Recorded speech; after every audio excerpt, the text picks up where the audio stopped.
嗨，大家好，我是躺平叔，带来家真正的中国。今天是2024年12月17号，这一期啊，咱们继续胡聊胡适、胡指、胡威，还有胡一金老师啊。今天这个胡适走势啊，可以说是露出原形，总体上是缩量下跌啊。A 股三大指数集体收跌，沪指跌0.73%，深成指跌0.35%，创业板指数跌0.02%，两市成交啊只有1.5万亿。昨天咱们就说了啊，一旦进入1.5万亿到1万亿区间，这个恐怕就危险很大了。比昨天又缩量2000亿，4800多只股票下跌啊。前一周呢，强势股、微盘股纷纷下跌啊，微盘股指数啊跌了6%。今天对这个金融消费者来说啊，比上周五那个放量暴跌啊，损失还要严重，因为这一次跌的主要是这些游资啊、金融消费者比较喜欢的这些垃圾股、强势股，所以这个杀伤力非常大啊，有2000多只股票啊，跌幅在5%以上，就是将近一半的股票跌幅5%以上。上涨超过5%的只有几十家，所以今天啊，恐怕对这个金融消费者打击巨大的，又要怀疑人生啊。今天盘中虽然又有小作文啊，切切实实的利好，一个说又是小作文啊，说咱们赤字率要到4%，GDP 5%，就这个也没能挽救啊这个胡适的这个颓势。后来盘中又传出这个特朗普在海湖庄园的讲话，特朗普说啊，美中联手可以解决世界上所有问题，也就是说啊，可以理解成特朗普向中国伸出了橄榄枝，发出了善意的友好的这种意思啊。结果市场就是稍微弹了一下，继续啊回到它原有的轨道上，继续下跌。也就是特朗普帮个忙，拉一把都拉不动。咱们胡适啊不吃那一套，你特朗普啊可以管美股，他跑到那个是纽交所吧，敲个钟，然后这个美股现在天天创新高，天天在堆积风险。但是把这一招啊用在胡适上面不行的，因为胡适的这些金融消费者听惯了、听多了这种假大空，现在一出利好，反而是套现离场的最佳时机啊！今天啊，基本上是泥沙俱下，盘中任何拉升都会引起抛盘，说明什么呢？说明大家现在达成共识，都是心知肚明啊，都知道这玩意鼓窗花最后一棒到了，鼓点越来越密了，这玩意再不传出去很危险的。昨天这个大消费概念这些强势股，今天大面积跌停。昨天的节目咱也说了，以前咱们也这么说的啊，就是到12月10号往后啊，就有可能变盘，理由比较简单，就是小作文大家已经不相信了，前期推的很多政策，最近啊到了密集公布的时期，从统计局或者是海关、税务局公布的这些数字都没有达到预期，接下来又是相当长的一个空档期，你再传小作文，轻易不敢相信，等着大会时间还很长，怎么办？即便有会，大家也已经抱着怀疑的态度，没有办法相信。这个一旦这个达成共识，只有下跌一条路，怎么吹上去的，它还得怎么下来，因为啊它的基本面不支持它这么走。根据这个中华人民共和国财政部的网站啊公布的消息，2024年11月财政收支情况，11月全国税收收入161922亿元，同比增长3.9%；11月全国非税收入37088亿元，同比增长17%，也就是非税收入啊增速远远高于税收。这里面值得关注的是个人所得税13177亿元，同比下降2.7%。个人所得税下降意味着什么？大家都知道，对吧？要么就是工资高的现在降薪了，个人所得税少了；要么就是达到缴纳个人所得税这种条件的人减少了，更多的人失业了，所以个人所得税啊，跟去年11月比又下降2.7%。这就是为什么大家这个体感跟统计局的数字啊总是对不上的一个主要原因。车辆购置税2197亿，同比下降11.4%，说明什么呢？跟去年11月份比，车子都卖少了，汽车也卖不动了。这些数字都说明啊，是不是9月份、10月份这些众望所归，对吧？大家瞩目的这些措施，11月份并没有产生立竿见影的效果。你再靠小作文，大家已经累了，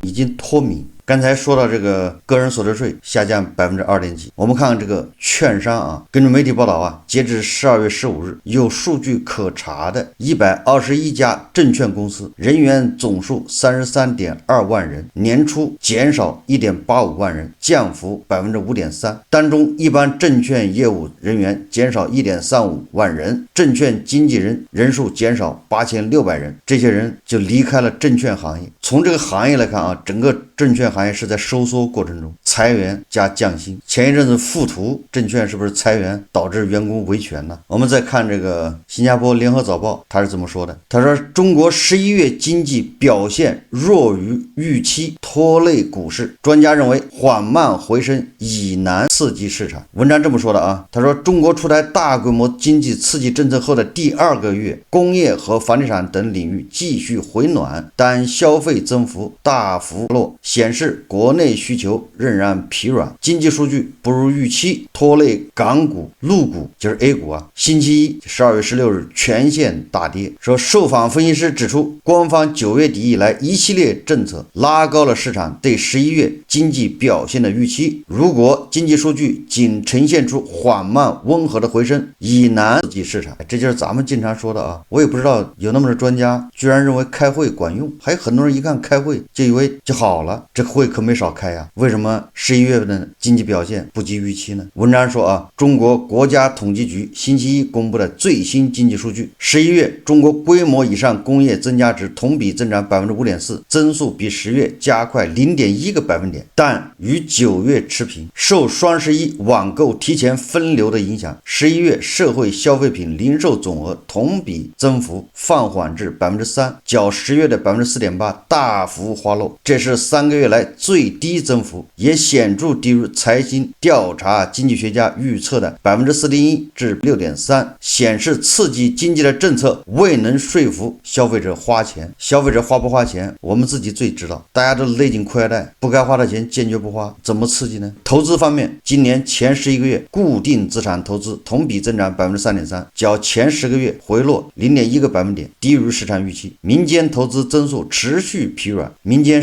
谁敢投资啊？你一投资就是肉包子打狗，有去无回。前11个月同比下滑 0.4%， 为连续第4个月负增长，也就是民间投资啊继续下滑。这个文章说啊，如果没有9月底以来的政策铺垫，11月的经济表现仍属正常，但在一系列的政策铺垫之下，最新的经济数据就显得低于预期，并传导到股市。A 股3大指数星期一集体收跌，跌幅介于 0.16 至 1.5%， 个股跌多涨少，沪深金3市近3500只个股下跌。香港恒生指数也在开盘小涨后转跌，收跌 0.88%。 专家说啊，中国走出疫情2年，从11月的经济数据来看，官方刺激政策对市场的撬动效果仍有限，缓慢温和的回升也难以刺激市场，一定要有立竿见影的政策。这是新加坡联合早报昨天报道的。那他今天再看呢，今天又跌了 0.77%， 小作文对吧？特朗普救不了胡适，这个就是我这2个月来一直强调的。到了每个月的10号左右啊，往后前1个月的数字就出来了，大家就能验证你这些措施到底有没有效果。大家记住了，如果1月10号前后，那个时候看的是12月份的数，如果还是不及预期，大家觉得胡适应该怎么走？全靠信念支撑是吗？全靠意念，说就希望他在3300以上待着，他就能待得住吗？金融消费者你可以上1次当，上2次当，你还能上3次当吗？上4次当吗？记吃不记打。网上有个段子啊，说买股票的人素质啊分3个档次，当然了跟他的账户余额相挂钩。说这个账户里面10万以下的喜欢天天骂人，说账户余额啊20万到50万的不怎么说话，专心研究市场行情。这个账户100万以上的这素质都很高，喜欢分享操作经验，按照账户的余额对人进行分层。有网友就说了，我以前特别喜欢分享操作经验，后来呢就变成专心研究市场行情，再后来现在是天天骂人。昨天那个新浪财经有个报道啊，说年内已经有14只基金募集失败，业内人士说啊，行业马太效应凸显。随着市场震荡，截至12月16日，年内已经有14只基金募集失败。有分析称，有可能是考虑到产品不能成立，所以干脆提前结束募集，早点将前期募集到的资金返还投资者。业内人士指出，基金公司之间竞争加剧，行业马太效应凸显，投资者选择用脚投票，没有强大的品牌力和优异的业绩回报，很难吸引到资金的关注。基金行业的门槛越来越高，有利于为投资者创造更多的价值。我记得2022年、2023年，公募基金帮基民啊，一共赔了2万亿。这个基金公司啊，凭自己的实力证明了自己，所以基金发不出去，募集失败，这再正常不过，非常合情合理。现在啊，好歹还在3000点以上震荡，你基金啊还能发出一些，毕竟发的比赎回的多。一旦这个下降的趋势确立啊，更多的人又要去赎回基金，看着吧，那就会加速下跌。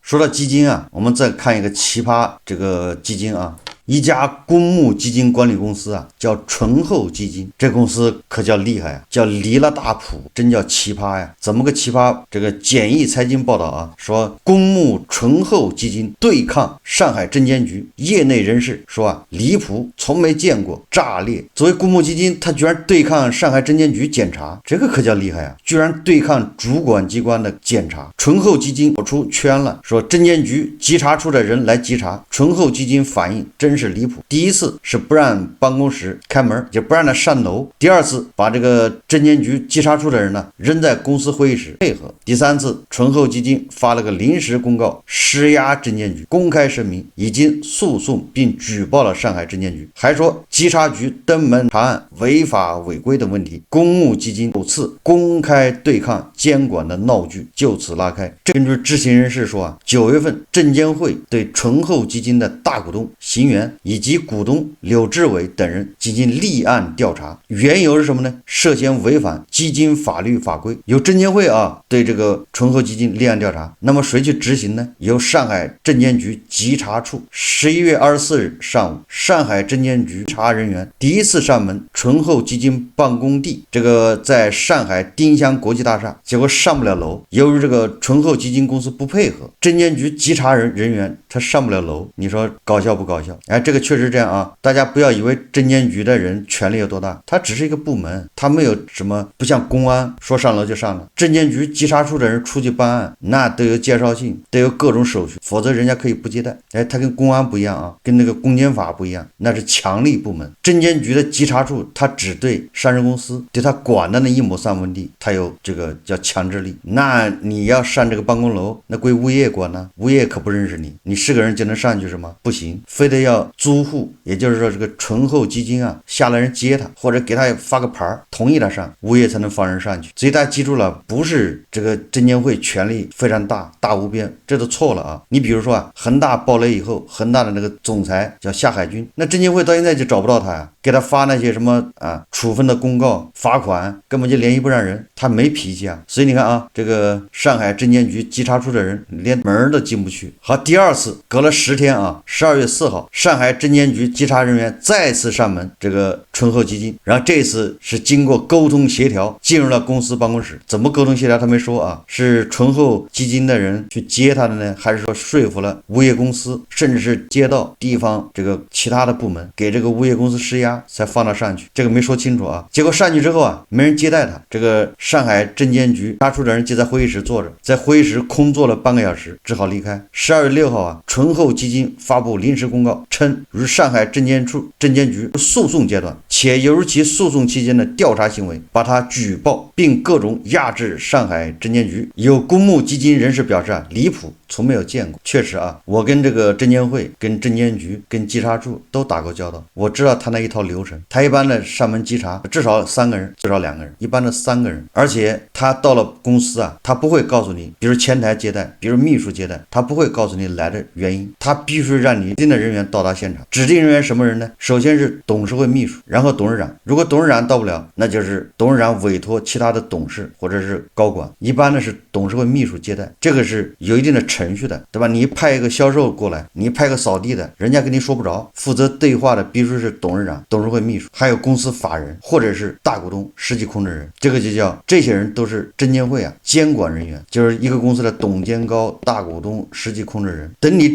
这样的人员到达现场之后，他才开始宣布来的干什么，然后让你签字确认，1式2份，然后执法仪开始记录。那啊，这是有一套程序的。这个以前有很多报道啊，就是上市公司这些人对抗这个证监局的稽查人员，还有打架的，我记得我的节目都介绍过。然后稽查局的人员没有办法，只能警察来处理，那个都是上市公司，那些都是民营企业，他胡来。你这是公募基金啊，确实是离了大谱，闻所未闻呢。就公募基金居然跟监管执法的对抗，因为有很多民营上市公司，反正他要退市了，老板都不知道跑哪儿去了，他说你爱咋地，出这种心态。公募基金不是啊，即便监管不能把你怎么样，但是你上面还有婆婆啊，所以你从这儿就可以看出啊，这个胡适的这个监管确实没什么威力，这也是自身原因导致的，因为他动不动就是罚酒三杯嘛。我觉得你要美国的这个执法机构，他敢这么对抗吗？对抗罚你倾家荡产，牢底坐穿，对吧？咱们这一罚60万有什么用呢？你叫他罚了200万300万也没什么事，人家赔得起。我们再看一个奇葩啊，这个解求私募基金经理徐志因持续重仓价值股且使用杠杆集中投资，结果大幅亏损，亏了怎么办呢？竟然落到在线求助。这个徐志啊，私募运行以来累计下跌将近40%，产品濒临清盘。3年前啊，徐志就写道，过去3年市场对于深度价值投资者不太友好，特别是我这种使用了杠杆集中投资建筑股的，不断的杀估值。他用了杠杆炒建筑股，这个我只能说是飞蛾扑火啊。然后他在线求助啊，他这么说的，他说目前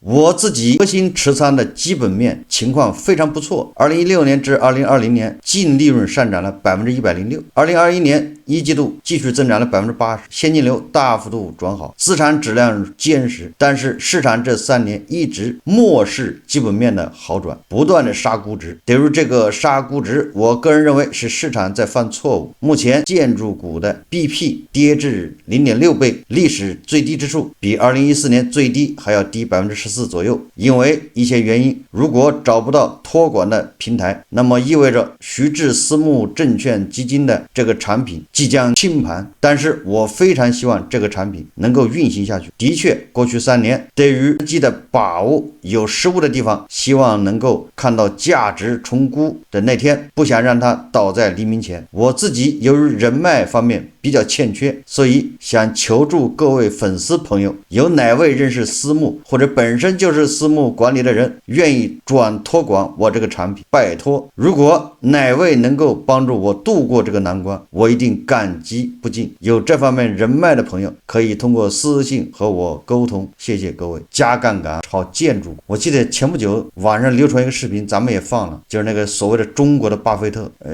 少年天才啊，他就是重仓，对吧？加杠杆炒房地产股，赌房地产，结果自己选择自我了断。你看，这又是一个加杠杆炒建筑业的，那不就是房地产下游，这不一样的吗？他们都认为这是价值投资，我不太理解啊，他这价值投资什么意思？整个房地产行业已经没有前途了，你还有什么价值？咱们从什么时候开始就天天建议房地产股不要参与？现在任何一个上涨都是反弹，是你出货的最好时机，不值得参与。过去房地产高歌猛进的时候，房地产企业股票也就那个样子。你现在房地产在走下坡路，你还指望它走牛市？你指望房地产股票雄起？你还指望建筑股还有价值投资？连饭都没得吃了。不知道这些人所谓的价值指的是什么啊？看不清楚。这个俗称啊叫钻牛角尖，出不来了。这个钻牛角尖的恐怕还有胡一进老师啊。这个胡一进老师啊，这2天也很活跃啊，因为这2天媒体上社交平台都在讨论这个叫趋利性执法，也就是说远洋捕捞，什么近海捕捞，咱们也做了几个节目。那么今天还有人民日报啊发文说远洋捕捞是违规违法，黑手必须斩断。胡一进老师受到了刺激啊，受到了鼓舞啊，他本来不敢聊这个话题，他当作没看见，一看到人民日报发表评论了，胡一进老师马上就附和啊，他说啊，强烈支持大省份打击外来趋利性执法。他说那些所谓的执法影响极坏，网上对他们有很尖锐的批评，称之为远洋捕捞，可谓深恶痛绝。老胡今天看到人民日报的一篇文章，就此火力全开。但是公安部业已发出对趋利性执法的严格禁令，但仍有地方的执法人员这样做，如此顶风作案，性质尤为恶劣。在中国经济的动力机制中，企业的积极性和安全感是基础，目前且关键的一环，全面保障企业的合法权益，或者通俗说对企业好一些，这也应成为新时期社会治理的重点价值取向之一，也应成为全社会坚定共识。谁顶风作案，谁都应付出代价。这个咱们一直说啊，胡一进老师一旦看到明确的信号，马上他就会履行他的职责，雕盘。这个人民日报这个评论就是信号，胡一进老师一看到这个信号，立马扑上去。之前没看见胡一进老师敢用这样的词啊，什么影响象极坏，深恶痛绝，性质尤为恶劣，谁敢顶风作案，谁都应付出代价。回信老师这篇评论呢，如果在1周前发出的，那算是条汉子，可惜是在人民日报开炮以后，躲在后面写了一篇评论，这个稍微差点事。然后这2天啊，晚上不又一篇文章吗？就是中国的一位专家，还有这个北大、人大、重阳什么研究院的院长王文啊，他们一起问这个哈萨克斯坦总统办公室这个主任或者叫顾问啊，怎么样让女大学生愿意生孩子，一个接一个的生。这个在网上啊也遭到大家痛骂。这回信老师啊开始洗地了。回信说啊，我注意到在这个对话中，那名人大重阳的教授似乎是主持人，他这个说的是王文啊，他说那个价值取向错误问题不是他问的，而作为主持人尊重感谢每一位发言者是这种场合的常情。他说我没有为这次错误对话辩护的意思，我想告诉大家的是，人大重阳研究院作为智库这几年很活跃，在国际舞台上能见度非常高，有效传播了中国学界的态度和声音，我们应当支持这样有为的智库，督促他改进，也是让他越做越好。是啊，他专门亲俄啊，到了俄罗斯那带入上宾啊，你跑到俄罗斯去能见度越来越高有什么用呢？天天发表亲俄言论，大家还记得吧？要把海参崴打造成远东的香港，连俄爹都不敢这么想。回信还没说完啊，后面他又发了一个评论，接着洗啊，他说啊，智库最重要的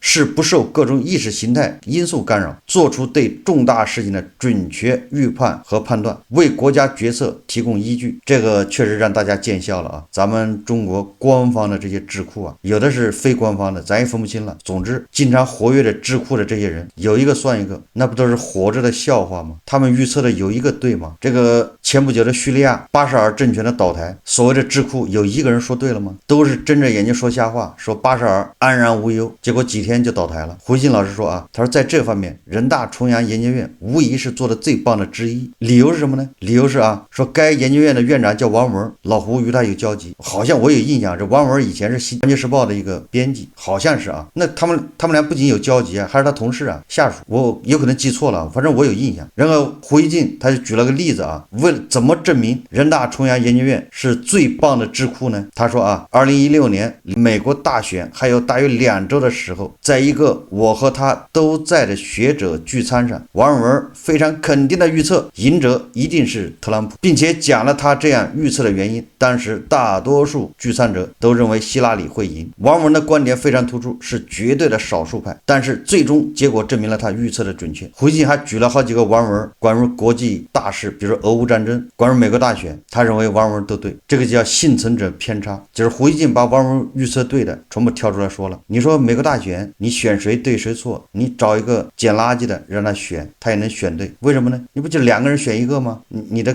概率是50%，这有什么好说的呢？然后预测俄罗斯的政权会不会崩溃，那就是2个，一是崩溃或者不崩溃。你要说崩溃吧，他现在没有崩溃，你说的不对。你要说不崩溃吧，他过2年崩溃了。然后这个回信为王文洗地啊，就说这2天王文主持了一个对话，对话中一名学者说了在生育问题上犹如女性的话，王文作为对话主持人跟着躺枪，就是回信啊拼命的给王文洗地，给他的老同事啊解围。实际上啊，这次舆论的矛头主要是对准那个专家，对王文的批评其实不多，因为大家都知道王文只不过是个主持人，借机说了一句话，但是回信这么一洗地呢，反而叫引火烧身，无意中啊把火计引向了王文，这时候帮倒忙。这个王文到底是该感谢老胡呢，还是该骂老胡呢？好，这期节目我们就聊到这里，感谢大家收看。如果喜欢我的节目，欢迎订阅转发，也可以在下方留言评论，谢谢大家。